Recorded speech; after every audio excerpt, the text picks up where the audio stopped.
नमस्कार, स्वागत है आपका। आइए आपको सीधे लिए चलते हैं नागपुर, जहां शिवराज सिंह चौहान प्रेस कॉन्फ्रेंस कर रहे हैं।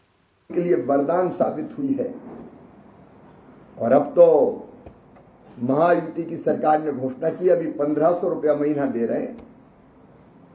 अपने मैनिफेस्टो में हमने कहा है कि अब 2100 रुपया महीना इसको बढ़ा के किया जाएगा। बहनों ने इस राशि का सदुपयोग किया है और कई ने कई तरह के छोटे छोटे काम धंधे प्रारंभ कर दिए, लेकिन किसानों के मामले में भी महायुति की सरकार ने अभिनंदनीय कार्य किए। प्रधानमंत्री किसान सम्मान निधि, प्रधानमंत्री जी 6000 रुपया किसानों को देते हैं, लेकिन यहां 6000 रुपया और अतिरिक्त दिए जाते हैं। 1000 रुपया महीना मतलब 12000 रुपया किसानों को मिलते हैं और ये बढ़ के 15000 रुपया होने वाले हैं। छोटे किसानों के लिए ये किसान सम्मान निधि वरदान साबित हुई है। यहाँ फसल बीमा योजना केवल 1 रुपया में, किसान को नहीं देना प्रीमियम का अपना हिस्सा, एक हिस्सा केंद्र सरकार देती है और राज्य सरकार के हिस्से का पैसा राज्य सरकार देती है। किसानों से केवल 1 रुपया लिया जाता है। ये अपने आप में अद्भुत है। इसके साथ साथ सोयाबीन और कपास उत्पादक किसानों के खाते में 5000 रुपया हेक्टर अतिरिक्त रूप से उनके अकाउंट में डाले जा रहे हैं। योजना अनेक है, उनका मैं विवरण नहीं जाना चाहता। प्रधानमंत्री नरेंद्र मोदी जी के नेतृत्व में केंद्र सरकार भी किसान कल्याण के लिए प्रतिबद्ध है। पिछले दिनों जब प्याज के दाम कम हुए थे, किसानों को ठीक रेट नहीं मिल रहे थे, तो केंद्र सरकार ने फैसला किया प्याज के एक्सपोर्ट से प्रतिबंध हटाया जाएगा और एक्सपोर्ट शुल्क 40% से घटा के 20% कर दिया जाएगा। परिणाम स्वरूप प्याज के दामों में वृद्धि हुई। सोयाबीन के मामले में भी हमने फैसला किया।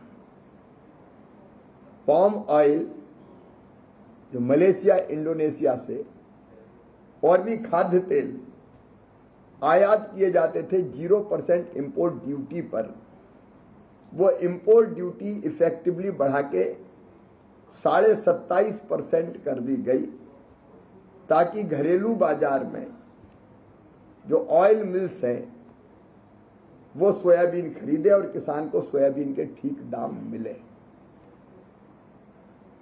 सोयाबीन का मिनिमम सपोर्ट प्राइस है 4892 रुपया। केंद्र सरकार ने तय किया है, महाराष्ट्र सरकार को अनुमति दी है कि 4892 रुपया में वो न्यूनतम समर्थन मूल्य पर सोयाबीन खरीदने का काम करे। एक दिक्कत थी केवल कि सोयाबीन में जो नमी थी, मॉइस्चर, उसकी सीमा थी 12%, लेकिन यह सोयाबीन में मॉइस्चर 12 के बजाय 14-15% तक जा रहा था और इसलिए केंद्र सरकार ने यह फैसला भी किया है कि सोयाबीन के प्रिक्योरमेंट पर जो मॉइस्चर है, मॉइस्चर कंटेंट, वो बढ़ा के 15% कर दिया जाएगा। ये आदेश की कॉपी भी मेरे पास है, ताकि यहाँ सोयाबीन की खरीदी में कोई दिक्कत ना आए। सोयाबीन में जो नमी थी उसके कारण खरीदी में बाधा आ रही थी। राज्य की सरकार ने भारत सरकार को ये बताया, व्यक्तिगत चर्चा में भी देवेंद्र जी और बाकी मित्रों ने बताया, तो तुरंत हमने मॉइस्चर का जो परसेंटेज है वो बढ़ा के 15% कर दिया। सोयाबीन सरकार खरीदेगी। मैं किसानों को आश्वस्त करना चाहता हूं कि वे बिल्कुल चिंता ना करें। हमने अनेकों और योजनाएं बनाई, उनमें से एक है भावांतर भुगतान योजना। राज्य सरकार चाहे, ये राज्य सरकार के निर्णय पर निर्भर करता है कि वो सीधे खरीदी के बजाय वो बाजार मूल्य और मिनिमम सपोर्ट प्राइस का अंतर भी किसान के खाते में डाल सकती है। हमने एक योजना, ये योजना हमारी एक और योजना बनाई जिसमें प्याज, टमाटर और आलू अगर उनके दाम गिरते हैं तो किसान को घाटा होता है, और इसलिए ICAR इनका मॉडल रेट तय करेगा। मतलब इनकी लागत कितनी है, लागत पर 50% प्रॉफिट देकर वो भारतीय कृषि अनुसंधान परिषद की संस्थाएं करेगी, और बाजार रेट और इस रेट में जो अंतर है वो अंतर भी किसान के खाते में डालने का काम किया जाएगा।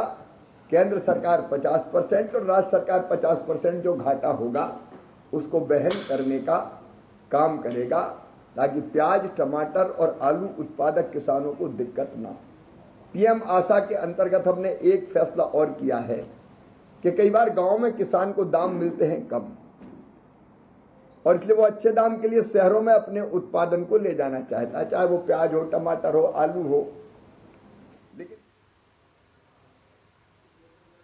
तो नागपुर में शिवराज सिंह चौहान एक प्रेस वार्ता कर रहे थे जिसमें उन्होंने बताया कि भारत सरकार ने किसानों के लिए कई अहम फैसले लिए हैं और राज्य सरकार की भी कोशिश यही है कि किसानों को ज़्यादा से ज़्यादा फ़ायदा पहुंचाया जा सके, सोयाबीन की खरीद की जा सके, जिससे जो किसान हैं उनकी ज़िंदगी बदल दी जाए।